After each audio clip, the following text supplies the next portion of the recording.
everybody. Got the Nerf Maverick. This is easily one of the most recognizable blasters in the history of N-Strike. It's also one of the oldest. With that being said, the rotating barrel system on this is actually a little tough to actually get darts out of, because the dart barrels actually come directly up to this yellow piece here. Kind of like on the Firefly, they're flush up there, and it's tough to get them out. When they came out with the Nerf Spectre, one of the design elements that I liked was that they actually made it so that way the top of the dart is exposed while still having the seal in there. So that way I can load darts in and just as easily grab them by the head and take them out.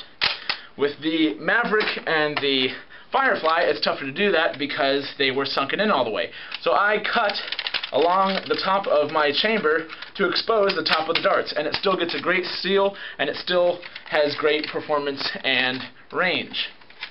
They're also a little bit easier to load even when you're just using your blaster, even if you don't kick out the barrel that way. So I also did some performance modifications to it. Still fires just fine, and it doesn't affect its performance at all. It just makes the darts easier to remove. So that's a quick little modification that you can do to your Maverick to make those darts easier to come out.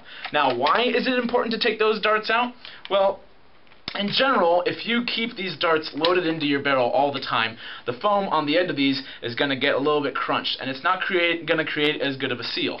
Kind of in the same way where if you keep streamlines loaded in your clip system, if you keep them loaded for too long, then the spring that feeds those streamline darts up actually gets weaker. In the same way, if you leave these guys inside a blaster that has a good seal, the foam is going to not be able to expand quite as much, and after it's been fired, then it doesn't fit quite as snugly into your barrel. So if you want your darts to last longer, then when you're done kicking butt with them, I suggest you take them out.